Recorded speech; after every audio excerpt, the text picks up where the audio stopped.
संत रामपाल जी महाराज एक ऐसे महान संत जिन्होंने अपनी सतभक्ति, तत्व ज्ञान, करुणा और सेवा के बल पर समाज में नई मिसाल कायम की है। संत रामपाल जी महाराज की अगुवाई में उनके सभी सतलोक आश्रमों से समाज कल्याण के अद्भुत कार्यों ने समाज को सुनहरे भविष्य की एक नई उम्मीद दिखाई है। संत रामपाल जी महाराज से नाम दीक्षा लेने के बाद लाखों लोगों की लाइलाज बीमारियां जैसे कैंसर, एड्स आदि ठीक हुई। संत जी के ज्ञान से प्रेरित होकर उनके अनुयायियों ने लाखों यूनिट रक्तदान किया। संत जी ने लाखों बहन बेटियों का दहेज मुक्त विवाह करवाया।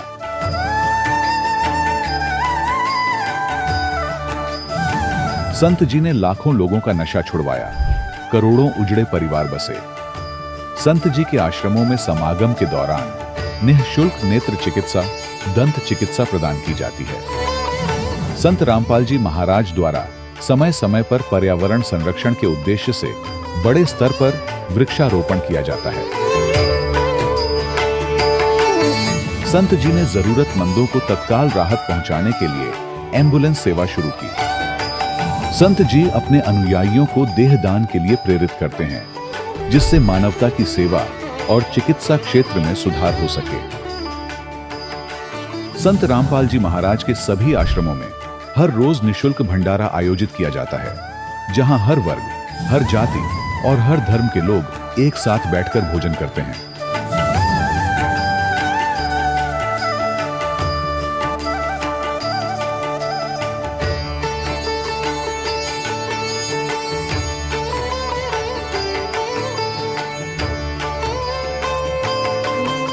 संत रामपाल जी महाराज की अन्नपूर्णा मुहिम ने गरीब और बेसहारा लोगों के जीवन में एक नई ऊर्जा और उम्मीद को जन्म दिया है। घर घर खाद्य सामग्री और जरूरी मदद पहुंचाकर संत रामपाल जी महाराज ने लोगों को दुख और मजबूरी से लड़ने की ताकत प्रदान की है।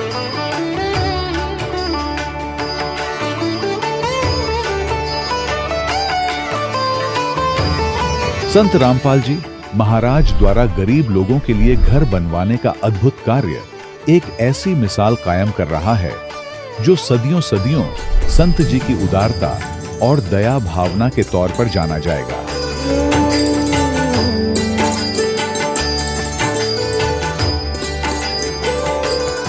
संत रामपाल जी महाराज के आश्रम में हजारों बुजुर्गों को सम्मान और प्यार के साथ जीवन जीने का अवसर मिलता है। उनके खाने, रहने और स्वास्थ्य की पूरी जिम्मेदारी संत रामपाल जी महाराज उठाते हैं। अनाथ बच्चों के लिए संत रामपाल जी महाराज के सभी आश्रम किसी वरदान से कम नहीं। यहाँ उन्हें शिक्षा, संस्कार और भविष्य के लिए बेहतर अवसर प्रदान किए जाते हैं। चाहे बाढ़ हो, भूकंप या महामारी, संत रामपाल जी महाराज और उनके अनुयायी हमेशा ही जरूरतमंदों के लिए सबसे आगे खड़े रहते हैं। कोविड महामारी के दौरान संत रामपाल जी महाराज के आश्रमों से करोड़ों लोगों के लिए भोजन, दवाइयां और जीवन रक्षक सामग्रियां उपलब्ध कराई गई। चाहे गरीब की मदद हो या किसी शोषित और पीड़ित वर्ग के हक और सम्मान की लड़ाई, संत रामपाल जी महाराज ने हमेशा ही उनकी दबी आवाज को सरकारों तक पहुंचाया है और उन्हें उचित न्याय दिलवाने में अहम भूमिका अदा की है। समाज में आध्यात्मिक और सामाजिक मूल्यों के प्रति जागरूकता लाने में संत रामपाल जी महाराज हर कदम पर मानवता के सच्चे सेवक साबित हुए हैं। संत रामपाल जी महाराज का जीवन हमें सिखाता है कि सच्ची सेवा वही है जो निस्वार्थ भाव से की जाए। आइए हम भी इस महान सेवा के कार्य में इस महान संत से जुड़ें और संत रामपाल जी महाराज से नाम दीक्षा लेकर अपने जीवन को धन्य बनाएं।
परमात्मा को पाने तथा उसका वास्तविक लाभ प्राप्त करने के लिए पवित्र बाइबल में प्रमाण है कि प्रभु ने मनुष्य को अपना ही स्वरूप बनाया।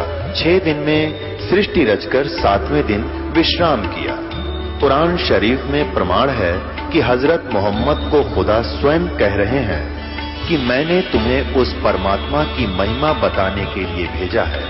वो परमात्मा कबीर है जिसने 6 दिन में सृष्टि रची तथा 7वें दिन तख्त पर जा विराजा। उसकी खबर किसी बाखबर से पूछकर तो देखो। कृपया अवश्य सुनिए जगत गुरु तत्वदर्शी संत रामपाल जी महाराज के अमृत वचन। सत साहिब दर्शकों, जब एक आम इंसान अपने जीवन में सुख और शांति की तलाश में सभी देवी देवताओं की भक्ति करता है, व्रत उपवास और तमाम तरह की साधनाएं अपनाता है और फिर भी उसे न शारीरिक सुख मिलता है न मानसिक शांति, तब उसका ईश्वर के प्रति विश्वास डगमगाने लगता है। वह अंदर ही अंदर खुद से सवाल करने लगता है कि क्या मेरी यह भक्ति साधना शास्त्रों के अनुसार है भी या नहीं। दर्शकों, कुछ ऐसी ही कहानी थी नेपाल के रहने वाले सुमन जी की। सुमन जी ने बचपन से ही मंदिरों में दर्शन, व्रत उपवास, कीर्तन, हवन, हर भक्ति मार्ग अपनाया, लेकिन हर बार मिला तो सिर्फ दुख और निराशा। लेकिन दर्शकों, आज सुमन जी का कहना है कि मेरा जीवन तब बदला जब मुझे संत रामपाल जी महाराज द्वारा लिखित पुस्तक ज्ञान गंगा मिली। दर्शकों, आखिर संत रामपाल जी महाराज ने ज्ञान गंगा पुस्तक में ऐसा क्या लिखा है कि जो भी इस पुस्तक को पढ़ता है वो उन्हीं का हो जाता है। आखिर इसके पीछे की सच्चाई क्या है? आइए सुनते हैं सुमन जी की कहानी, उन्हीं की जुबानी। सर नमस्कार। सत साहिब जी। सर क्या नाम है आपका? सुमन दास। कहाँ से आए हैं आप? नेपाल, काठमांडू से। सर क्या काम करते हैं आप? मैं अभी मेरा दुकान है, डेयरी पसल है, दूध दही मोई। पहले मैं फिल्म भी बनाता था, नाटक, ऐसा काम करता था। संत रामपाल जी महाराज की शरण में कैसे आए? ज्ञान गंगा किताब जो पुस्तक मैंने पढ़ा, वो पढ़ने के बाद मुझे पहले तो धक्का लगा, ये क्या लिख रहे हैं। जब मैंने उसमें गीता और वेद का सब ज्ञान देखा और उसमें देखा ऋग्वेद मंडल नंबर 10 सूक्त 90 एक मंत्र में लिखा था, सहस्र शीर्षा पुरुष सहस्राक्षे सहस्रपाद सबुमि विश्वतो वित्तोति तेष्टि, जो लिखा था वो देखा और उसमें लिखा था 1000 हाथ पैर आंखें वाले पुरुष ये 21 ब्रह्मांड को चारों ओर से गोल बना के सबको अपने बस में रखा हुआ है, सभी आत्मा को। अरे ये लिखा है वेद में, तो ये कौन है? और वो गीता में मिला। गीता में क्या मिला? अर्जुन को विराट स्वरूप दिखाते हुए जो कृष्ण भगवान के शरीर में बोल रहा था मैं काल हूँ, और उसको अर्जुन बोल रहे थे हे सहस्र बाहु, हे 1000 हाथ वाले, आपके दारों से सब ऋषि मुनि सबको चाहे आप खा रहे। तब पता लगा हाँ वो काल भगवान बोल रहा है। हाँ वो सब देख लिया, वेद में सब वेद का सब देख लिया। उसमें कबीर कबीर कबीर लिखे एक गुरु महाराज संत रामपाल जी महाराज ने। और ये सब देखने के बाद, गीता को देखने के बाद मुझे बहुत विश्वास हुआ कि परमात्मा तो कबीर ही है। और कबीर परमात्मा ने कहा है मेरा संत आएगा, वो मेरा अंश भेजूंगा और सब पंथ को एक करके सबको एक बनाएगा। और वो समझ के मैं विश्वास के साथ संत रामपाल जी महाराज के पास नाम दीक्षा लेने के लिए आए। सर संत रामपाल जी महाराज से नाम दीक्षा लेने से पहले आप किन देवी देवताओं की भक्ति करते थे? संत रामपाल जी महाराज से दीक्षा लेने से पहले और शिव ब्रह्मा विष्णु इन सब का पूजा करता था, उपवास रखता था, ओम जप का ध्यान करता था, गायत्री मंत्र का करता था 2 घंटे तक सुबह सुबह। और फिर भी मुझे लाभ नहीं हुआ। और सिगरेट भी मैं छोड़ नहीं सका, मांस मछली भी कुछ भी छोड़ नहीं सका। जब संत रामपाल जी महाराज के शरण में आए तब मुझे ये सब उसका गंध भी पसंद नहीं, मांस मच्छी सिगरेट इसका सब छूट गया। सर संत रामपाल जी महाराज के शरण में आने के बाद आपको क्या लाभ मिले? हाँ पहले तो यही मेरा नशा सब छूट गया, मांस मच्छी सब छूट गया। और जब मैंने नाम लिया तो मेरे बच्चे को भी मांस मच्छी का गंध अच्छा नहीं लगा, वो भी उनका भी छूट गया। और उसके बाद मैं रामपाल जी महाराज से दीक्षा लेके गया था तो मेरा दुकान बंद हुआ था 10 दिन तक। और घर में गया तो वो अपने सिराने के मुनि से मुझे 11,000 रुपये मिल गए। परमात्मा ने वो मुझे दे दिया पहले। और उसके बाद मुझे सर से पैर तक मेरा जलन होता था। मैंने संत रामपाल जी महाराज को, परमात्मा मेरे ऐसा जलन होता है, बहुत जलन होता था आग जैसा, और उसने ठीक होगा बेटे कहे थे, वो सब ठीक हो गया मुझे। सर आपको क्या लगता है संत रामपाल जी महाराज के अलावा भी कोई गुरु है जो शास्त्रों के अनुसार भक्ति बताता है? नहीं, वो शास्त्र अनुसार के भक्ति तो कोई गुरु भी नहीं बताता है, क्योंकि वेद में जो कबीर कबीर कबीर कबीर कबीर लिखा है और किसी को पता नहीं है कि कबीर परमात्मा है।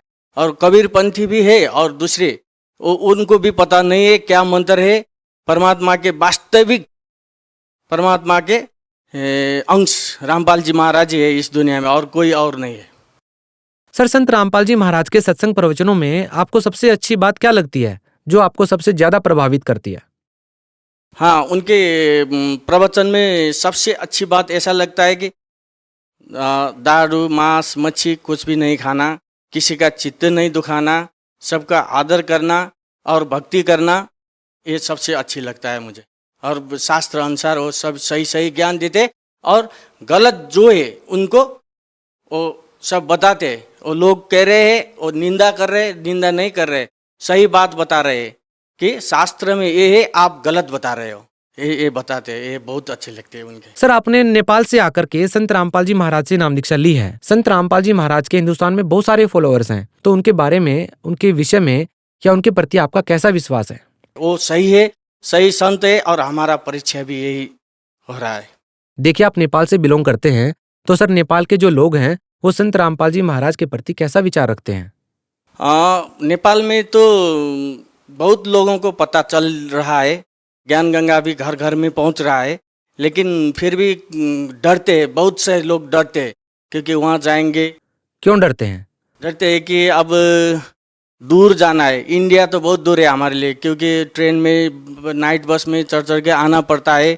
इंडिया सब लोग नहीं आया है, इंडिया में कुछ भी हो सकता है, ऐसे डरते हैं।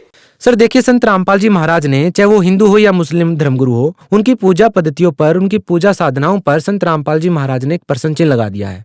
संत रामपाल जी महाराज का कहना है कि सभी धर्मों के लोग अपने शास्त्रों के अनुसार भक्ति नहीं कर रहे हैं। क्या कहना चाहेंगे आप इस बारे में? हाँ, ये बहुत सही कह रहे हैं। वो संत रामपाल जी महाराज बता रहे हैं कि शास्त्र के अनुसार कोई भी गुरु नहीं बता रहे।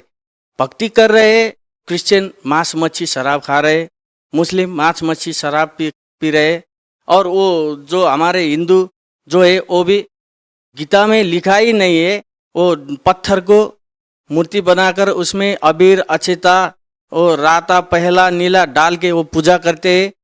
ये सब शास्त्र में नहीं है, ऐसा नहीं करना। सत्य जो करना है, साधना जो करना है, वही बता रहे हैं वो। सर देखिए हिंदुस्तान सहित पूरे विश्व में बहुत सारे धर्म बन चुके हैं, बहुत सारी जातियां बन चुकी हैं। सर आप किस जाति को श्रेष्ठ मानते हैं और किस धर्म को श्रेष्ठ मानते हैं? हमारा गुरु महाराज रामपाल जी महाराज कहते हैं कि जीव हमारा जाति है, मानव धर्म हमारा। हम मानव धर्म को मानते हैं। हिंदू मुस्लिम सिख ईसाई कोई धर्म नहीं न्यारा, हमारा गुरु महाराज का यही कहना है। तो सर जो साधक संत रामपाल जी महाराज से जुड़ना चाहते हैं वो उनसे कैसे जुड़ सकते हैं? हाँ, वो सब लोगों के लिए अभी हमारे गुरु महाराज रामपाल जी महाराज ने आदेश दे दिया है। विभिन्न इंडिया में भी बहुत स्टेट में वो नामदान केंद्र खोल दिया है। नेपाल में भी बीरगंज में है, काठमांडू में है, नामदान केंद्र खोल रखा है। वहाँ जाकर गुरु महाराज से मंत्र दीक्षा लेना पड़ेगा। उसमें सभी पहले मंत्र में ब्रह्मा विष्णु महेश्वर ये सभी का मंत्र है, उनका पूजा ही नहीं करना है, बस मंत्र तो सबका करना है और परमात्मा की करना है। ऐसा नामदान उपदेश लेकर वो अपना कल्याण करा सकते हैं नामदान केंद्र में जाके। जी बहुत बहुत धन्यवाद। सत साहिब। दर्शकों, अभी आपने सुने संत रामपाल जी महाराज से दीक्षा प्राप्त करके सुखी हुए भक्त के अनुभव। अब देखिए जगत गुरु तत्वदर्शी संत रामपाल जी महाराज के मंगल प्रवचन। जा दिन की मोए डरनी लागे, जा दिन की मोए डरनी लागे, ये लज्जा रयक नाही रे संतो, यो सौदा फिर नाही, यो सौदा फिर नाही रे संतो, यो सौदा फिर नाही। कुल परिवार तेरा सकल कबीला, कुल परिवार तेरा सकल कबीला, मसलत एक ठहराई रे संतो, यो सौदा फिर नाही, यो सौदा फिर नाही रे संतो, यो सौदा फिर नाही। बांध पिंजड़ी आगे धर लिया, बांध पिंजड़ी आगे धर लिया, फिर मरघट को ले जाई रे संतो, यो सौदा फिर नाही, यो सौदा फिर नाही रे संतो, यो सौदा फिर नाही। अग्नि लगा दिया जद लंबा, अग्नि लगा दिया जद लंबा, फूक दिया उस ठाही रे संतो, यो सौदा फिर नाही, यो सौदा फिर नाही रे संतो, यो सौदा फिर नाही। पुराण बांध फिर पंडित आए, पुराण बांध फिर पंडित आए, पाछे गरुड़ पढ़ाई रे संतो, यो सौदा फिर नाही, यो सौदा फिर नाही रे संतो, यो सौदा फिर नाही। नर से तू पशुआ कीजे, नर से तू पशुआ कीजे, गद्दा बैल बनाई रे संतो, यो सौदा फिर नाही, यो सौदा फिर नाही रे संतो, यो सौदा फिर नाही। ये 56 भोग कहाँ मन बोरे, 56 भोग कहाँ मन बोरे, कहीं कुरडी चरने जाई रे संतो, यो सौदा फिर नाही, यो सौदा फिर नाही रे संतो, यो सौदा फिर नाही। प्रेतशिला पे जा बिराजे, प्रेतशिला पे जा बिराजे, पितरों पिंड भराई रे संतो, यो सौदा फिर नाही, यो सौदा फिर नाही रे संतो, यो सौदा फिर नाही। बोहर श्राद्ध खान को आए, बोहर श्राद्ध खान को आए, काग बहे कलमाही रे संतो, यो सौदा फिर नाही, यो सौदा फिर नाही रे संतो, यो सौदा फिर नाही। जय सतगुरु की संगत करते, जय सतगुरु की संगत करते, ये सकल कर्म कट जाई रे संतो, यो सौदा फिर नाही, ये सौदा फिर नाही रे संतो, यो सौदा फिर नाही।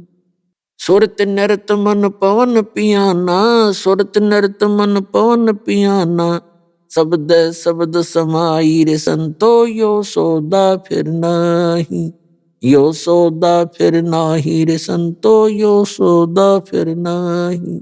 गरीबदास गलतान महल में, गरीबदास गलतान महल में, मिले कबीर गोसाई रे संतो, यो सौदा फिर नाही, यो सौदा फिर नाही रे संतो, यो सौदा फिर नाही। अब परमात्मा ने आके क्या याद दिलाया हमारे को, मनुष्य जीवन का मिलना और पुण्यात्माओं, ये वो भक्ति योग, ये मोक्ष टाइम है, मोक्ष समय, मनुष्य जीवन का मिलना और तत्वदर्शी संत की प्राप्ति, और इस समय में वो जीवन। पुण्यात्माओं, आपको मालूम नहीं, आप तो बच्चे हो, ये दास इस मार्ग का मास्टर है, इस मार्ग का डॉक्टर है। डॉक्टर को पता होता है कि कितना सौभाग्य है इन बच्चों का जो इस हॉस्पिटल में आ गए। ये वो हॉस्पिटल है पुण्यात्माओं, विश्व में एकमात्र जहां पर जन्म मरण के रोग का कंप्लीट क्योर होता है, कंप्लीट ट्रीटमेंट है।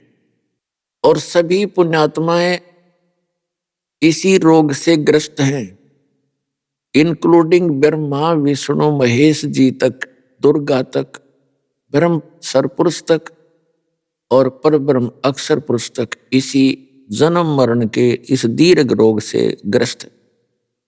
और सबसे ज्यादा दुख का कारण यही है, जब तक हमारा मोक्ष नहीं होगा तो हम सुखी नहीं हो सकते। और इस संसारिक सुख को जिसको हम भौतिक सुख को सुख मानते हैं, परमात्मा ने कहा है झूठे सुख को सुख कहे, यो मान रहा मन मोद, ये सकल सभी नाकाल का, कुछ मुख में कुछ गोद। उसके लिए, इससे बचने के लिए परमात्मा याद दिलाते हैं स्वयं ही। और वो पुण्यात्माओं, जब तक आप इस अध्यात्म ज्ञान से परिचित नहीं होते तब तक आप ये समझ नहीं पाते कि कौन पूर्ण संत है और कौन पूर्ण परमात्मा है। पूर्ण संत और पूर्ण परमात्मा का नुमाइंदा होता है। ये दोनों आपको जब उपलब्ध हो जाते हैं तो आपके पुण्य कर्मों की कोई कमी नहीं। पूर्व जन्म के पुण्य कर्म दो प्रकार के होते हैं। एक तो जिन्होंने पिछले जन्मों में धर्म ज्यादा कर रखा हो, भक्ति पुण्य जो होते हैं, भक्ति के जो शुभ कर्म जिनको कहते हैं, दो प्रकार के होते हैं। एक तो जिसने पूर्व जन्म में बहुत ज्यादा धर्म कर रखा है, दान धर्म कर रखे हैं और भक्ति भी कर रखी है, और एक ने भक्ति भी कर रखी है लेकिन पुण्य ना बने पिछले जन्मों में। तो आज एक तो सेठ बना हुआ है, गाड़ियों में चलता है, और उसको भी ये भक्ति प्राप्त होगी, सतलोक आश्रम बरवाला जिला हिसार हरियाणा वाली। और साथ में एक बिल्कुल गरीब मजदूर व्यक्ति है और उसको भी यहाँ शरण मिल गई। तो उनके जो भक्ति सतर के यानी पिछले जन्म के जो नाम की कमाई तो दोनों की एक जैसी है, सिर्फ केवल अंतर है उस पिछले जन्म के किए हुए धर्म दान धर्म का वो कमी। तो वो कमी आनी नहीं करती प्राणी, वो है तो कोई दिक्कत नहीं, ना है तो भी कोई आवश्यकता नहीं। और वो जिसके पास पूर्व जन्म की दोनों अच्छी कमाई थी, यानी धर्म वाली भी और मंत्र जाप वाली भी, वो हानि पा सकता था, क्योंकि जिसके पास ये भौतिक सुविधाएं हैं ये परमात्मा से दूर करती हैं, उसके लिए तो वो हानिकारक हो सकती थी। लेकिन जिसके पास ये पूर्व जन्म के पुण्य नहीं थे उसको तो कष्ट ही कष्ट आने थे, जो संसारी कष्ट हम मानते। तो उन कष्टों के आने से फिर वो कोशिश करता है कहीं मुझे धन मिले ताकि मैं सुखी हूं। तो उस धन की प्राप्ति के लिए वो परमात्मा की ही तरफ में निकल जाता है, तो वो सतमार्ग पर शीघ्र आ जाता है, क्योंकि वो भटक रहा होता है धन के लिए।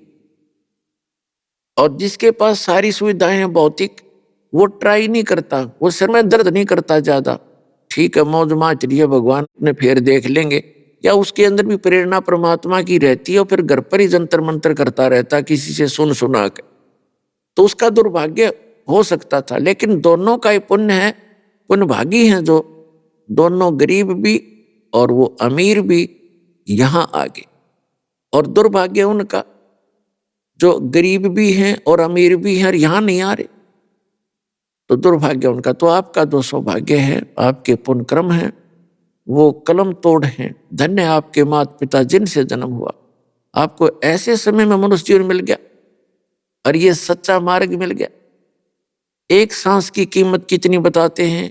तो इस प्रकार आपका सौभाग्य पुण्यात्माओं कि आप परमात्मा के चरणों में आ गए। तो यहाँ क्या याद दिलाया जाता है कि ये सौदा फिर ना ही संतो, यो सौदा फिर ना ही।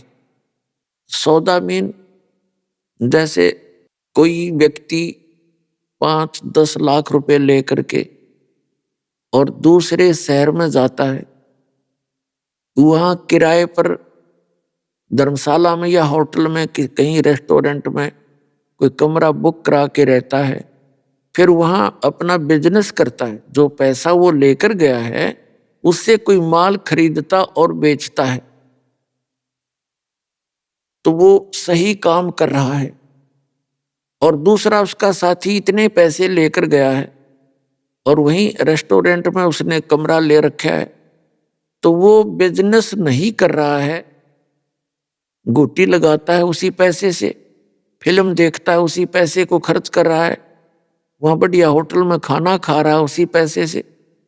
तो वो तो एक दिन निर्धन हो जाएगा जो जिस उद्देश्य के लिए गया था उसको कर नहीं रहा और दूसरा सफल होगा। तो इसी प्रकार जब वो सौदा नहीं कर रहा है, वो अपना बिजनेस नहीं कर रहा है, तो एक दिन उन्हें निर्धन होना है। उसके पास कमरे का किराया देने का पैसा भी नहीं रहेगा, तो उसको वहां से निकाल दिया जाएगा धक्के मार के। और दूसरा उसके दुगने तिगने कर लिए तो उसने अपना सौदा सही किया, वो साहूकार हो गया। इसी प्रकार ये मनुष्य जीवन सांस रूपी पूंजी मानो कि आपको प्राप्त है। इस श्वास रूपी पूंजी को जो बकवादों में बर्बाद करते हैं, कोई सांग देखता है, कोई सिनेमा देखता है, कोई शराब पीता है, कोई राजनीति के गप्पे मारता है, या कोई निंदा चुगली करता रहता है, या पेट भरने के लिए छत्ती सटपट करके अपना जीवन व्यापन कर रहा है, तो वो अपना उस मूल धन का नाश कर रहा है। वो अपना मूल गंवा रहा है, नष्ट कर रहा है, मूल पूंजी को, मूल धन का नाश कर रहा है। और जो दुगने तिगने कर लिए जिसने व्यापार बिजनेस करके, वो सेठ बन गया, उसने सदुपयोग किया। तो यहां उसी के बारे में बताते हैं कि यो सौदा फिरना ही संतो, ये सौदा फिरना ही, ये लोहे जैसा ताव जात है काया देश राही, और दुगने तुगने करे चौगने किन्हों मूल गवाही। तीन लोक और भवन चतुर्दश सब जग सौदे आही, हर दुगने तुगने किए चौगने किन्हों मूल गवाही।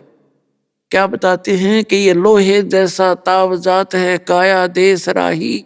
जैसे आपने देखा हो कारीगर यानी लुहार लोहे को गर्म करता है, उसका कोई औजार बनाने के लिए, उसका उपकरण बनाने के लिए, या कोई अन्य वस्तु बनाने के लिए, और उसको गर्म करके फिर तुरंत बाहर निकालता है किसी चिमटी से पकड़ के, और तुरंत रख के ऐरण पे और फटाफट चोट लगाता है। गर्मा गर्म पर चोट लगा दी तो वह वस्तु बन जाती है जिसके लिए वो गर्म किया गया था, लोहा। और यदि ठंडा होने के बाद उसके ऊपर चाहे कितनी चोट मार लो, चाहे पूरे गणना झाड़ लो, वह वस्तु नहीं बन सकती जिसके लिए वो गर्म कराया गया था। वो तो गर्म रहते रहते चोट लगावे तो वस्तु बन जाएगी जो प्रयत्न वो कर रहा है, जिसकी इच्छा से उसने गर्म किया था। इसी प्रकार ये मनुष्य जीवन आपको प्राप्त हुआ है। जब तक आपको मानव शरीर प्राप्त है तो आपका समझ लो लोहा गर्म है, और इस गर्म लोहे पर मनुष्य जीवन के अंदर राम नाम की चोट लग गई तो आप अपना जीवन सफल कर सकते हो, जिस उद्देश्य से ये मनुष्य शरीर आपको प्राप्त हुआ। और आपकी मृत्यु के बाद फिर ये लोहा ठंडा हो जाएगा। ठंडा लोहा होने के बाद फिर कोई गधे का मुंह लगेगा, किसी का कुत्ते का लगेगा, किसी का सुअर का लगेगा, तो फिर ये वो वस्तु नहीं बनी जिसके लिए ये लोहा गर्म किया गया था। परमात्मा ने दया बख्शी थी आपके ऊपर, ये मनुष्य शरीर दिया था। तो यहाँ कहते हैं ये लोहे जैसा ताव जात है काया देश राही, और दुगने तिगने किए चौगने किन्हों मूल गवाई। अब आपको तो मिल गया चार्जर, आप कर रहे हो दुगने तिगने चौगने, और वो अपना मूल धन नाश कर रहे हैं, जीवन नाश कर रहे हैं। जो राजनीति में सारा दिन पैर बढ़ाते फिरते हैं, मगज खपाते हैं, कोई गोटी लगाता है, कोई अन्य बकवादों में लगा रहता है, केवल एक दो रोटी के लिए, एक पेट के लिए। जब तक हम भगवान की शरण में नहीं आते हैं तब तक हमने ये अपना जो निर्वाह करना ही एक पहाड़ दिखाई देता है। पुण्यात्माओं, जैसे हम बिजली का कनेक्शन लेते हैं, बिजली का कनेक्शन लेते हैं तो फिर हमारे कार्य जो हम मैनुअली करते थे, मैनुअली हाथ से करते थे, फिर हम पावर से करते हैं तो कितना अंतर हो जाता है। जैसे हाथ से चक्की पीसते हैं, अभी छोटी मोटी रखा हुआ किसी ने, तो 1 घंटे में मुश्किल से 2 किलो आटा पीस सकते होंगे, 3 पीस देंगे मुश्किल से। और जब पावर अपना काम करेगी, यानी बिजली की चक्की लगा ली, और फिर देखो 1 घंटे में मनमाने 1 क्विंटल न काट दे, और हाथ लाना नहीं, बैठे बैठे देखना होता है। तो इसी प्रकार परमात्मा की शरण हम इसलिए खोजते हैं, परमात्मा की उस पावर का कनेक्शन इसलिए लेते हैं। हमारे जो दैनिक कार्य हैं, जैसे बिजली ने सुविधा दे दी, ऐसे परमात्मा की पावर से अपने आप होने लगेंगे। हम तो देखेंगे उनको फिर। तो जब तक हमें पूर्ण परमात्मा नहीं मिलते जब तक हमें वो पूर्ण पावर नहीं मिलती और उस पावर का कनेक्शन देने का अधिकारी नहीं मिल रहेगा, तब तक हम ये संसारिक कष्टों से जूझते रहते हैं, कोशिश भी करते हैं अपने सतर की, लेकिन हम फिर भी दुखी ही रहते हैं। क्योंकि जो काम पावर करती है वो हम अपने हाथ से मनुष्य सतर से नहीं कर पाते, इसलिए उस परमात्मा की शक्ति के कनेक्शन की आवश्यकता पड़ती है। और कनेक्शन मिलता है संत से, क्योंकि वो संत दोनों काम करे, एक लाइनमैन का भी, अरे वो खुद भी चलता फिरता पावर हाउस होता उस परमपिता परमात्मा का। अब जैसे हमारा मूल जो पावर हाउस है वो भाखड़ा डैम है या कोई और थर्मल प्लांट है, उससे आगे फिर छोटे पावर हाउस होते हैं। उन छोटे पावर हाउसों से गांव में, नगर में, शहर में आपको वो बिजली मिलती है, कनेक्शन मिलता है पावर का। जो आपके गांव के निकट जो पावर हाउस है उसका कनेक्शन मेन पावर हाउस से होता है, तभी उसमें वो पावर आती है। तो इसी प्रकार वो संत उस परम पिता परमात्मा का कनेक्टेड पावर हाउस होता है, और उससे कनेक्शन लेने के बाद फिर आपके घरों में आसानी से वो पावर आएगी। और फिर आपने उसको सुचारू रखना, उस कनेक्शन को कटने नहीं देना है, फिर आप ठाठ करिए, उस लाभ उठाओ उसका। तो ऐसा जो कनेक्टेड कनेक्शन जो पावर हाउस है, ये दास है इस विश्व में। ये आपका जचियो चाहे ना जचियो, वास्तव में एक दिन सिद्ध भी होगी कि आज के दिन उस परम पिता परमात्मा ने इस दास को भेज रखा है। ये सब प्रमाण भी हो गए और सब सदग्रंथों से भी बात सत्य होगी कि इस दास के अतिरिक्त वो सत भक्ति नहीं है। तो आप जी अब अपने इस जीवन से इस मूल धन के दुगने तिगने चौगने बना रहे हो, और जो सत भक्ति नहीं कर रहे, यानी भक्ति भी कर रहे हैं बेचारे नकली संतों के फंसे पड़े हैं, तो वो अपना पूंजी नाश कर रहे हैं, मनुष्य जीवन को वो बर्बाद कर रहे हैं। उनका दुर्भाग्य है, वो ये सोच रहे हैं हम भक्ति भी कर रहे हैं और फिर भी धोखे में। तो पुण्यात्मा, आपके पुण्यों का कोई पैमाना नहीं, जिस दिन दास आपको नाप के दिखा दे आप इतने पुण्यकर्मी प्राणी हो। और थोड़ी सी कृपा ये करना कि डगमग ना होना। कबीर साहब कहते हैं, द्वार धनी के पड़ा रहे, धक्के धनी के खावे, और 100 काल झकझोल ही पर द्वार छोड़ नहीं जावे। सबसे बड़ा फार्मूला है इस सन्माने के बाद, क्योंकि कुछ एक ऐसे कष्ट होते हैं कि आपने नाम लेना हुआ और उधर से आपको कोई ऐसा झटका लग गया तो आप उससे विचलित हो जाते हैं। आप ये भूल जाते हैं कि यदि परमात्मा की शरण में आने के बाद भी ये इतनी हानि होगी, यदि शरण में ना होते तो ना जाने के बिजली गिराओ। अब जैसे एक बहन है, अभी आती है सत्संग में, उसका नाम है श्यामा दीक्षित। वैसे तो ऐसी घटनाएं बहुतों के साथ घटी हैं, लेकिन एक आधा कोई विशेष प्रमाण है जो हमेशा याद रहता है और वो अधिक सटीक होता है। उसको पहले कहते भी रहे थे, हमारी एक बहन नाम ले रखा था, हमारी शिष्या उसके निकट रहती थी, बहुत समझाने की चेष्टा करती थी, आप दीक्षा ले लो, हमारे गुरुजी के पास आ जाओ, मैं बहुत दुखी थी, मैं जो कितना सुखी होगी। तो वो कहती थी कि मैं भी सुखी हूँ, कोई दिक्कत नहीं, सारी मौज है हमारे पास, कोई दिक्कत नहीं। और मैं तो दुर्गा माता शेरा वाली की पुजारन हूँ, बचपन से लगी थी पूजा करने, मैं उसको छोड़ नहीं सकती। आपके गुरु की शरण में जाने से अन्य देवताओं की पूजा बंद करनी पड़ती है। बहुत बार समझाया, नहीं मानी, 2-3 वर्ष निकल गए। तो 1-2 वर्ष के अंदर उनका सर्वनाश हो गया। 2 दुकानें थी, वो भी गिरवी बैंक के, मकान भी गिरवी बैंक के, और उसके पति की किसी झूठे केस के अंदर वो पुनिशमेंट होगी, उसको जेल होगी। और फिर वो बहन फिर कुदरती जाना हो गया उसके पास।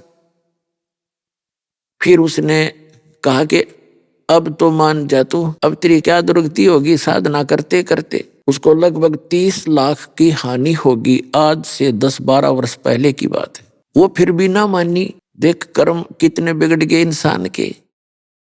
तो परमात्मा ने दया करी, उसकी दशा देखकर एक दिन कहती है, सपने में वह दुर्गा दिखी वह दुर्गा दिखाई दी उसको। उससे पहले उसने घटना बताई थी कि मैं एक दिन शाम के समय, जींद में रहते थे वो अर्बन स्टेट में, कहती शाम के समय गर्मियों का मौसम था, मैं घूमने के लिए बाहर निकली।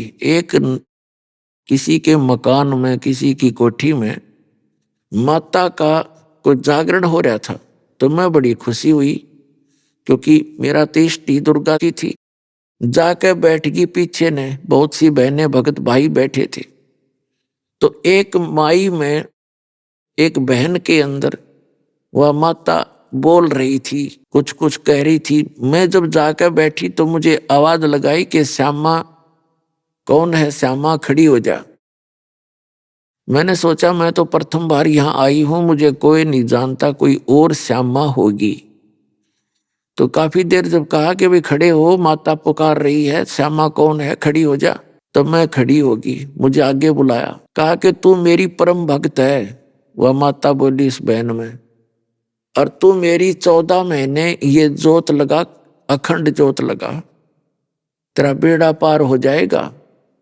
तो वो कह रही थी उस 14 महीने मैंने उस माई की जोत, उसके कहने से, माता के कहने से जोत लगानी शुरू करी।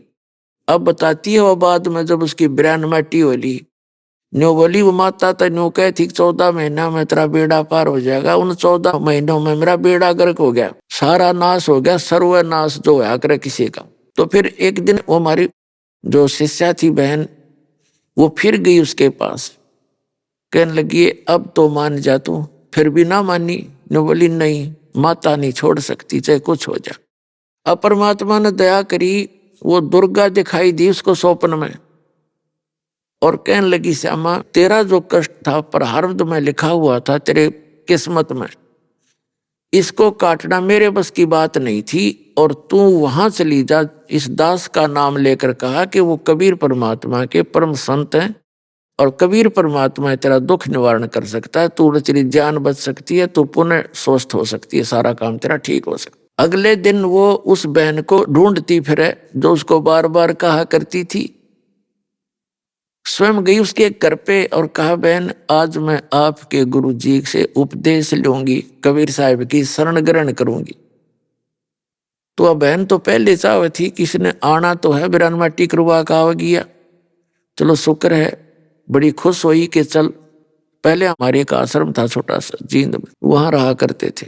तो वहां मैं बाहर सत्संग करता था, गांव गांव में जा करके। तो कभी सत्संग ना होते तो वहां जाता था, या संडे को सत्संग करता था, उस संडे के दिन वहां आश्रम में जाता था, बाकी समय बाहर ही सत्संग करता रहता था। मैंने जिस दिन जाना था उस दिन मैं नहीं जा पाया आश्रम में, कोई और काम हो गया मेरे को सत्संग का। तो वो 3 दिन से इंतजार करती हुई मिली मुझे, और वो पहले भी आई थी मेरे पास। वो बहन के कहने से मैंने उसको बहुत समझाया था, बहन तू नाम ले लो आप, और यहाँ आपको सर्व सुख होगा, संसारिक सुख भी होंगे, मोक्ष भी होगा। तो वो आना कानी करके चली गई थी, ने बोली जी मैं देवी को नहीं छोड़ सकती, आपकी सारी बात सही है। तो फिर वो जब मैं पहुंचा उस दिन, वो इंतजार करती पाई, बताया कि ऐसे ऐसे ये बहन दीक्षा लेने आई है। तो मैंने उससे पूछा, माँ बहन अब क्या बात होगी, अब कैसे समझ में आ गई तेरे ये बात, कैसे रजा हुई भगवान की। तब जो बहन उसको लाई थी हमारी शिष्या, वो बताने लगी जी इसका सर्वनाश हो लिया। और इसको जब माता ने कह दिया ना इसको कि मेरे बस का तेरा यो प्रारब्ध के कर्म टालना नहीं था, और वहां जा, वहां तेरे को सुख मिलेगा, तब आई है, या कर्म ठोकना तो कति भी ना हो।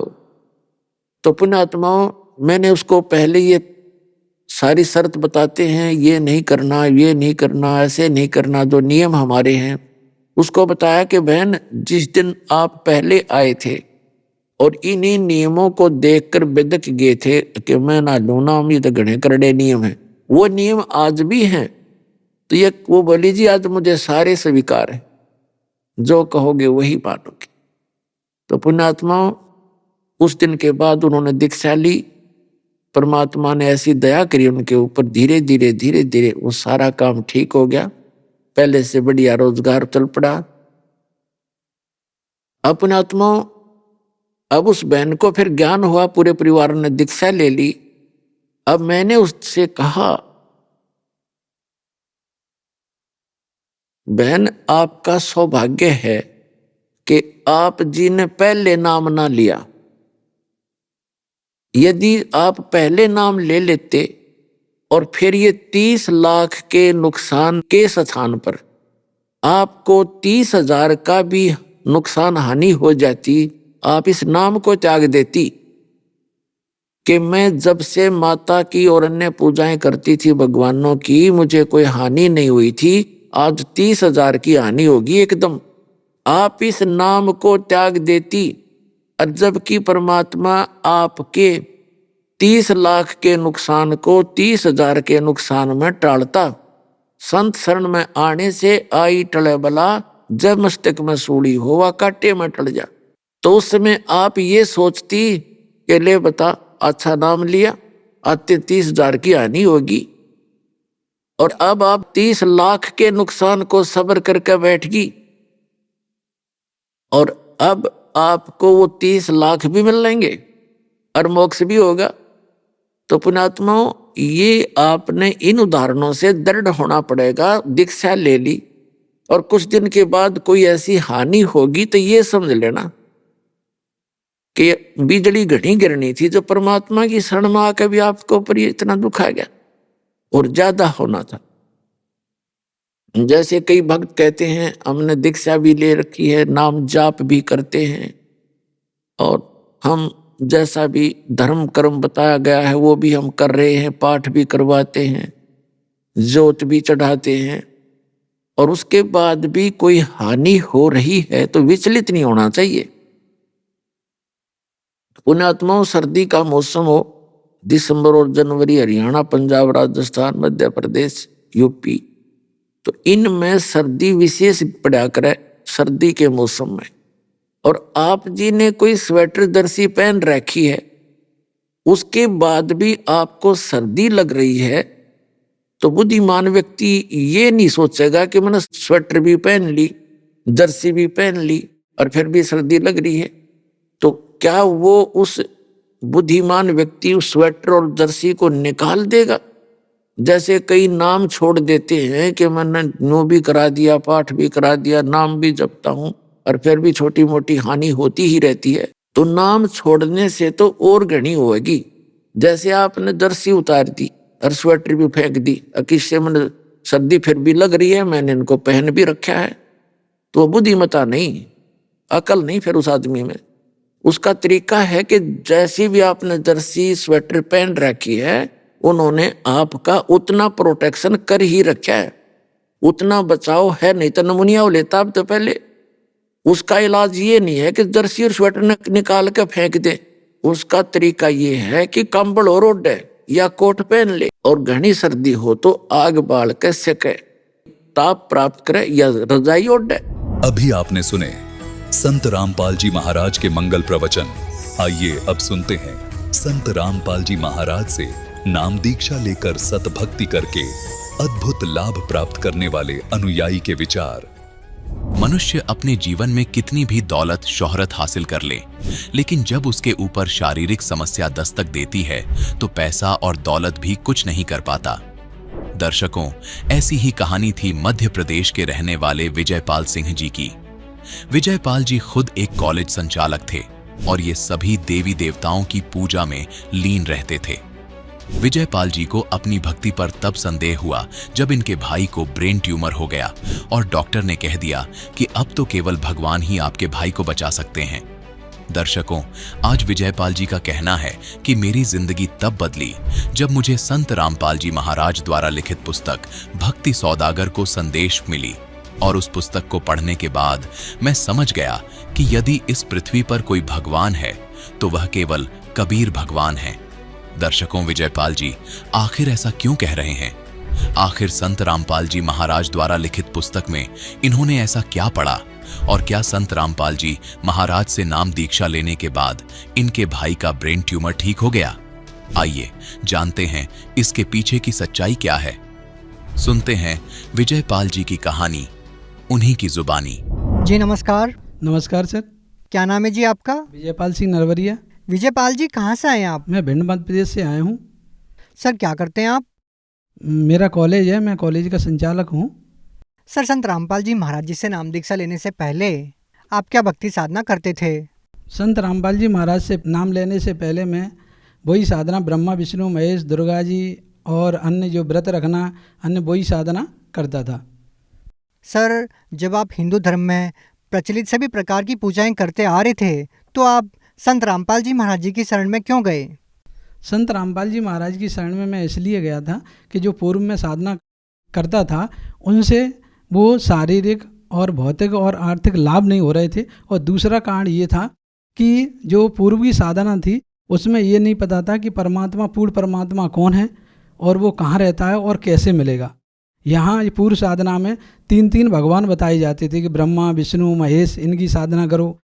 तो इसलिए मेरे को वो क्लियर नहीं हो रहा था कि पूर्ण परमात्मा कौन है। और एक बड़ा कारण और था कि जो हमारे भाई साहब हैं, बड़े भाई, वो टीचर हैं, तो उनको ब्रेन ट्यूमर था।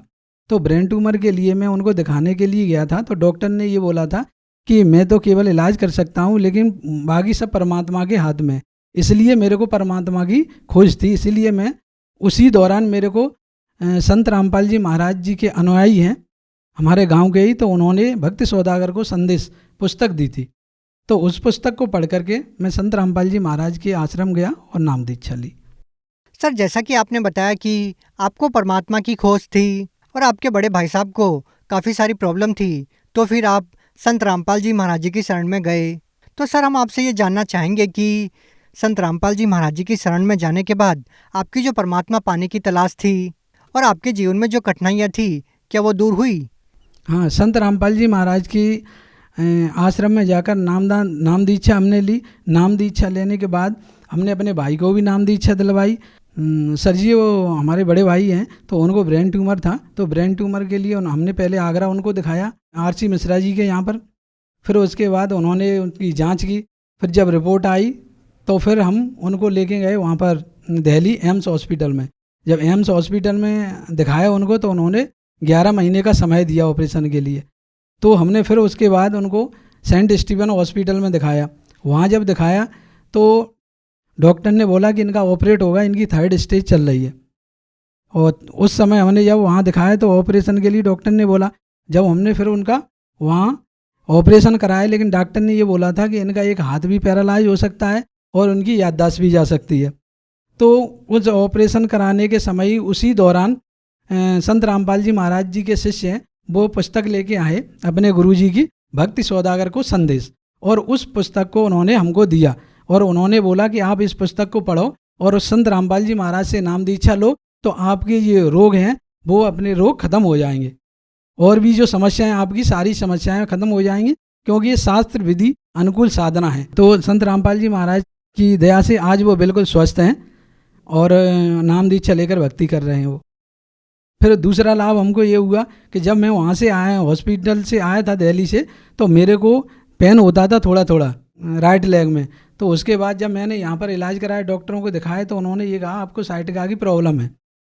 और तो मैंने राजस्थान में भी फिजियोथेरेपिस्ट को दिखाया, अपने भिंड में भी दिखाया, और उसके बाद फिर मैंने आगरा दिखाया न्यूरोलॉजिस्ट को। फिर उसके बाद यहाँ पर हमने ग्वालियर में न्यूरोलॉजिस्ट हैं SL सेंगर जी, उनको भी दिखाया। तो फिर उन्होंने ये कहा कि आपको ऑपरेट कराना पड़ेगा। तो मैंने क्या उसी दौरान फिर संत रामपाल जी महाराज जी से प्रार्थना लगाई कि गुरुजी हमारे साथ ऐसा ऐसा हो गया है और मेरे डॉक्टर बोल रहे हैं कि आपको ऑपरेट करना पड़ेगा। तो जब मैं आश्रम में जाके प्रार्थना लगाई तो गुरुजी ने कहा पर परमात्मा दया करेंगे। तो वो भी हमारी जो बीमारी थी वो भी आज बिल्कुल ठीक है। फिर उसके बाद हमको पथरी हो गई थी हमारी किडनी में। तो पथरी हो गई थी तो बहुत भयंकर दर्द होता था उसमें। तो मैंने संत रामपाल जी महाराज जी से मैंने प्रार्थना की कि गुरुजी मेरे को पथरी हो गई है तो आप दया करें। तो गुरुजी ने कहा कि परमात्मा दया करेंगे और सब ठीक हो जाएगा। फिर जब मैं आश्रम से घर लौट करके भिंड आया तो फिर मेरे यूरिन के थ्रू वो जो पथरी थी वो निकल गई और मैं बिल्कुल ठीक हो गया। वो भी मेरे को लाभ हुआ। फिर और आए दिन लाभ होते ही रहते हैं। और आर्थिक लाभ मेरे को ये हुआ कि पहले मैं दूसरे कॉलेज में दूसरी संस्था में जॉब करने के लिए जाता था कि 5,000 रुपये मेरे को मिलते थे। लेकिन जब से मैंने नामदान संत रामपाल जी महाराज से लिया है तो परमात्मा ने मेरे ऊपर इतनी बड़ी दया की है कि आज मेरा खुद का कॉलेज संचालित है और डीएलएड कॉलेज है और एक आईटीआई कॉलेज है। संत रामपाल जी महाराज ने इतनी बड़ी दास के ऊपर दया की है। फिर क्या हुआ कि मेरे को एक लाभ और बहुत बड़ा लाभ हुआ कि मेरे को क्या है, मैंने गुरुजी से नामदान लेकर के जब भक्ति की तो मेरे को एकदम जितना 100% विश्वास होना चाहिए उतना नहीं हो पा रहा था। तो क्या है कि गुरुजी जब टीवी पे सत्संग करते हैं तो वो शास्त्रों में मिलान कराते हैं कि देखो जो मैं भक्ति शास्त्र विधि अनुकूल साधना करा रहा हूँ वो बिल्कुल शास्त्रों के अनुकूल है, आप देखो। और पढ़े लिखे जो हैं वो देख करके समझ सकते हैं कि वास्तव में संत रामपाल जी महाराज जो भक्ति विधि बता रहे हैं वो शास्त्र अनुकूल है। तो मैंने क्या है, बाजार से गीता, देवी भागवत पुराण, शिव पुराण और रामायण ये खरीद के लाया। तो गुरुजी जब सत्संग करते थे तो मैं भी गुरुजी के साथ में संत रामपाल जी महाराज के साथ ही साथ उन्हें शास्त्रों में मिलान करता था। जब मिलान करता था तो मेरे को बिल्कुल बिल्कुल परफेक्ट जो गुरुजी बताते हैं वही विधि उसमें और नियम मर्यादा वही पता चलते थे। तो मेरे को बिल्कुल एकदम 100% विश्वास हो गया। तो मैंने कहा अब बिल्कुल बिल्कुल भक्ति डट के करेंगे। तो उसी दिन की बात है, मैं सोया हुआ था और सुबह 4 बजे का वक्त था। तो उस समय स्वयं कबीर परमात्मा प्रकट होकर के विराजमान हो गए। हमारे पलंग से करीब 3 या 4 फुट ऊंचे ऐसे हवा में विराजमान हो गए और मेरी इतनी प्रकाश था, इतना ज़बरदस्त प्रकाश था कि मेरी आंखें अपने आप स्वतः ही खुल गईं। तो जब मैंने देखा तो परमात्मा को दंडवत किया। तो परमात्मा ने कहा कि बेटा तेरे को अभी भी विश्वास नहीं हो रहा। मैंने कि मालिक बिल्कुल दृढ़ विश्वास हो गया, अब ऐसी कभी होगा ही नहीं, अब तो 100% विश्वास हो गया। और भी हमारे जो बच्चे हैं तो वो बच्चे अभी परमात्मा की दया से सत्संग देखते हैं, ना तो को वो सर जी कोई ना सीरियल देखते हैं वो और ना कोई अन्य ऐड वगैरह पिक्चर वगैरह कुछ नहीं देखते। बस अपनी जो गुरुजी का सत्संग है और उसके पढ़ाई से संबंध चीज़ें ही देखते हैं और अपने बढ़िया वो रहते हैं, कोई उनको दिक्कत नहीं है। मेरे को अन्य लाभ ये हुआ कि मेरे बड़े भाई हैं जिनका ब्रेन ट्यूमर का मैंने ऑपरेशन कराया था, तो उनको क्या है चक्कर आने लगे कुछ समय के बाद। तो और मेरे को भी चक्कर आने लगे। जब हम संत रामपाल जी महाराज के दर्शन करने गए तो संत रामपाल जी महाराज से प्रार्थना की कि गुरुजी हमको और हमारे बड़े भाई हैं ये दोनों को चक्कर आ रहे हैं। तो गुरुजी ने कहा आपने कोई मर्यादा भंग की है तो इसलिए आपको चक्कर आ रहे हैं। तो संत रामपाल जी महाराज ने बोले कि आप जाओ और दोबारा नाम दीक्षा लो और सब ठीक हो जाएगा, परमात्मा दया करेंगे। तो उसके बाद हमने नाम दीक्षा दोबारा ली और उसके बाद आज तक मैं बिल्कुल स्वस्थ हूँ और हमारे बड़े भाई साहब भी बिल्कुल स्वस्थ हैं, उनको कोई दिक्कत नहीं है। एक अन्य लाभ ये और हुआ कि मैं पहले नशा करता था, तो जब से हमने गुरुजी से नाम दीक्षा ली है उस दिन से मेरा बिल्कुल नशा छूट गया है। सर ऐसा आखिर क्या होता है कि जो भी व्यक्ति संत रामपाल जी महाराज जी से नाम दीक्षा लेता है वो नशा छोड़ देता है? सर आप खुद एक टीचर हैं, आप खुद पढ़े लिखे इंसान हैं, आप एक कॉलेज को संचालित करते हैं, तो हम आपसे ये जानना चाहेंगे कि ऐसा संत रामपाल जी महाराज अपने शिष्यों को क्या बताते हैं कि जो भी उनसे नाम दीक्षा लेता है वो नशा छोड़ देता है? सर जी देखो क्या है, संत रामपाल जी महाराज शास्त्र विधि अनुकूल साधना बताते हैं जो हमारे शास्त्रों में बढ़ते हैं। सर जी जब हम नशा करते हैं या कोई भी व्यक्ति नशा करता है तो वो नशा का आदी हो जाता है और इतनी आसानी से वो छोड़ नहीं पाता। लेकिन जब हम संत रामपाल जी महाराज जी से नाम दीक्षा लेते हैं तो सद्भक्ति से वो स्वतः ही अपने आप नशा उनका छूट जाता है। सर आप खुद एक टीचर हैं और आपने बताया कि संत रामपाल जी महाराज से नाम दीक्षा लेने के बाद आपको इतने सारे लाभ मिले, लेकिन सर आज का जो पढ़ा लिखा समाज है वो इन बातों में विश्वास नहीं करता कि किसी संत के आशीर्वाद से या मंत्रों के जाप से इस तरह के लाभ होना संभव है। तो आप उन लोगों को कैसे यकीन दिलाएंगे, कैसे विश्वास दिलाएंगे? मैं उन समाज के सभी लोगों से ये प्रार्थना करूँगा कि जिन लोगों को ये विश्वास नहीं हो रहा है कि ये भौतिक चीज़ों पे विश्वास करते हैं यानी साइंस पे विश्वास करते हैं, उन लोगों से, क्योंकि मैं भी एक साइंस का स्टूडेंट हूँ और मैंने भी साइंस से ही मेडिसिन में बी फार्मा किया है, उसके बाद MSc किया है और मैंने B.Ed किया है, M.Ed किया है। सर भौतिक शिक्षा तो मैंने भी ग्रहण की है और भौतिक शिक्षा से वो लाभ नहीं मिल रहे थे जो आध्यात्मिक शिक्षा से मिलते हैं। तो इसलिए मैंने क्या है कि जो संत रामपाल जी महाराज हैं वो सद्भक्ति बताते हैं, वो शास्त्रों में मिलान करवाते हैं। तो मैंने उन शास्त्रों में मिलान किया, शास्त्रों के लाकर, तो जब मैंने मिलान किया तो मैंने पाया कि बिल्कुल ठीक है, लेकिन फिर भी वो अंदर जो हृदय में उतना नहीं जच पा रहा था कि वास्तव में हाँ इस तरीके से परमात्मा मिल जाते हैं। जब मैं सोया हुआ था तो रात को 4 बजे कबीर परमात्मा स्वयं मेरे बेड के ऊपर विराजमान हो गए। तब उन्होंने बताया कि बेटा अभी भी तेरे को जच नहीं रहा, हृदय में अब जच गया? तो मैंने कहा हाँ परमात्मा, बिल्कुल मेरे को जच गया। इसलिए मैं आप सभी प्रार्थना करना चाहता हूँ कि आप पहले आएँ और संत रामपाल जी महाराज का सत्संग देखें और उनसे आप मिलान करके और फिर मर्यादा में रह करके भक्ति करके देखें, तो आपको भी परमात्मा वो सारी शक्ति और सारे लाभ प्रदान करेंगे। एक बात मैं और कहना चाह रहा हूँ कि अभी तक आप सभी ने भौतिक शिक्षा ग्रहण की है, अब आप एक बार संत रामपाल जी महाराज से नाम दीक्षा लेकर के आध्यात्मिक शिक्षा ग्रहण करके देखिए, फिर आपको वो सारी चीज़ें, सारे लाभ प्राप्त होंगे। सर यहाँ एक और चीज़ हम आपसे जानना चाहेंगे कि जैसा कि आपने बताया कि संत रामपाल जी महाराज से नाम दीक्षा लेने के बाद इतने सारे लाभ होते हैं, तो हम आपसे ये जानना चाहेंगे कि संत रामपाल जी महाराज अन्य संतों से किस प्रकार से अलग हैं? जो अन्य संतों की भक्ति है वो अंधश्रद्धा भक्ति के तहत लोगों को ज्ञान दे रहे हैं। उनका जो ज्ञान है वो कहीं भी मैच नहीं होता। जिस प्रकार से हम छात्र हैं जो कॉलेज में पढ़ते हैं, तो उनके लिए जब हम कोई भी प्रैक्टिकल कराते हैं तो उनकी एक रेफरेंस बुक होती है।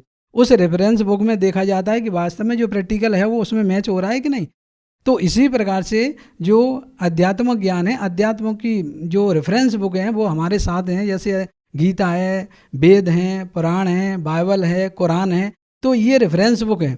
तो जो भी अध्यात्म ज्ञान है इनमें मैच होना चाहिए। लेकिन अन्य संत के जो अध्यात्म ज्ञान है उनमें शास्त्रों में मैच नहीं होता, वो अपना मनमाना आचरण कराते हैं, इसलिए लाभ नहीं होता। जबकि संत रामपाल जी महाराज जो बताते हैं शास्त्र विधि अनुकूल साधना बताते हैं, जो शास्त्रों में बढ़ित है, इसलिए उनसे नाम दीक्षा लेने के बाद लोगों को राहत मिलती है, यानी लाभ मिलते हैं सभी प्रकार के। इस प्रकार से संत रामपाल जी महाराज अन्य संतों से भिन्न हैं। सर एक और चीज़ संत रामपाल जी महाराज जी के बारे में कही जाती है कि सर आप एक पढ़े लिखे इंसान हैं, आप खुद एक टीचर हैं, तो संत रामपाल जी महाराज जी के बारे में ये कहा जाता है कि वो वेद और शास्त्रों के तथ्यों को तोड़ मरोड़ के पेश करते हैं। तो सर आप क्या कहना चाहेंगे इसके बारे में? सर ये लोग कहते हैं कि संत रामपाल जी महाराज तथ्यों को तोड़ मरोड़ के पेश करते हैं, ये बिल्कुल झूठी बात है। क्योंकि मैंने बाजार से खरीद करके शास्त्रों गीता वेद खरीद के और अपने घर पे और स्वयं मैंने मिलान किया, एक दिन नहीं, 2 दिन नहीं, मैंने महीनों मिलान किया है। उसके बाद मैंने संत रामपाल जी महाराज से नाम दीक्षा ली है और वो बिल्कुल शास्त्र अनुकूल, बिल्कुल सही अर्थ करके बताते हैं वो, और रेफरेंस भी देते हैं। तो आप वहाँ से पढ़े लिखे हो तो मिलान भी कर सकते हो, आप स्वयं जान सकते हो। मैंने मिलान किया है, आप भी मिलान करो और संत रामपाल जी महाराज से भक्ति लेकर के शास्त्र अनुकूल साधना करो। सर आप खुद एक शिक्षक हैं, तो हम आपसे ये जानना चाहेंगे कि आज का जो समाज है वो आन उपासनाओं में और पाखंड पूजा में ही आरूढ़ है, तो उन लोगों को आप क्या कहना चाहेंगे? मैं उन सभी समाज के लोगों को कहना चाहता हूँ जो पाखंड पूजा में लगे हुए हैं या अन्य जो शास्त्र अनुकूल साधना नहीं है वो कर रहे हैं, तो मैं उनसे यही मेरा निवेदन है कि आप संत रामपाल जी महाराज का ज्ञान सुनिए। आप यूट्यूब से सुन सकते हैं, फेसबुक से सुन सकते हैं, या टीवी के माध्यम से आप जान सकते हैं। इन सभी के माध्यम से आप देखिए, समझिए और शास्त्र अनुकूल साधना को बिल्कुल जानिए और फिर अपने जीवन में उतारिए और उनका संत रामपाल जी महाराज के ज्ञान का जो लाभ है आप वो लाभ लीजिए, स्वयं लीजिए, अपने रिश्तेदार, अपने भाई बंद, अपने मित्रों और सभी लोगों को परिचित कराएं। तो सर जो लोग संत रामपाल जी महाराज जी से नाम दीक्षा लेना चाहते हैं वो उनसे नाम दीक्षा कैसे ले पाएंगे? सर जी जो लोग भी नाम दीक्षा लेना चाहते हैं संत रामपाल जी महाराज से, वो यूट्यूब फेसबुक पर संत रामपाल जी महाराज सर्च करके उस पर सत्संग आता है, उस सत्संग के नीचे पट्टी लगी रहती है, उस पट्टियों पे फ़ोन नंबर, मोबाइल नंबर लिखे रहते हैं। उन मोबाइल नंबर के माध्यम से आप आश्रम का पता कर सकते हैं और नामदान ले सकते हैं। जी धन्यवाद। सत साहिब।